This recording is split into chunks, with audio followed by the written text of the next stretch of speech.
play a Rolling Stone reporter. How much did you know about Dave before taking on this role, and how did you prepare to play him? You know, I sort of invented him with Don. We spent a lot of time talking about who he might be, and I suppose first of all, I have felt like he should be an American, and Don was adamant that I play him in my own accent, and that he should be. And he was saying, "Why do you feel like he should be an American?" I said, "Because Miles Davis and all these people from Columbia Records, and everyone's so cool."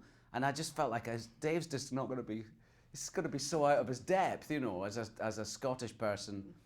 And that's what he liked about it, I think, is that he's totally from another world. That Miles Davis is like, who is this guy, you know? So that was the first thing to decide is where he came from. So we decided he should be Scottish. And then I felt like everything else about him was on the page. It was very clear from the script who he was, and I felt how he should act.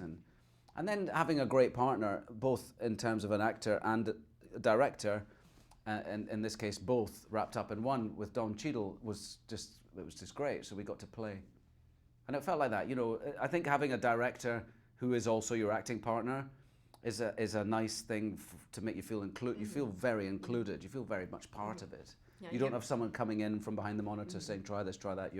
You're in it together, and that's it's quite interesting. Nice. Literally giving you directions as you're acting with him. Yeah, that's and sometimes because Don likes to stay in character between takes, not when they're moving the camera around, but you know, between the takes, it makes sense, I suppose, just to, you know, especially if you're playing someone like Miles Davis, just to stay in there, stay in the mood. So occasionally I get my direction from Miles Davis, you know, not from Don Cheadle, and that was funny. You're like, are you actor, Don, or are you director? No, come on, man. No, go and do it again, man.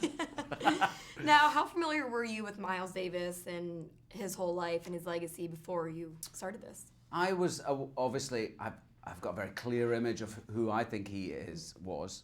I mean, I knew a lot of his sort of more popular music, his early stuff, kind of Blue, Sketches of Spain, some of those things, some of his quartet stuff I'm aware of. Then there's a big period of his life, the more avant-garde experimental stuff that I knew nothing about. And then the last two albums, for some reason, I knew about them, and I don't know why. I think it's because my uncle listened to them in his car, and whenever I visited my uncle, I think it was in the 80s. It must have been in the late 80s or something, this album, one of his last albums came out. And I was very familiar with that one. But I didn't know very much about him. I knew that he played with his back to the audience, or used to. Right. And so I assumed that he might have been quite a tricky guy, or an arrogant man, or a difficult man maybe. So I learned a lot by being in this movie and watching Don's portrayal of him. Fascinating, I'm sure. Yeah.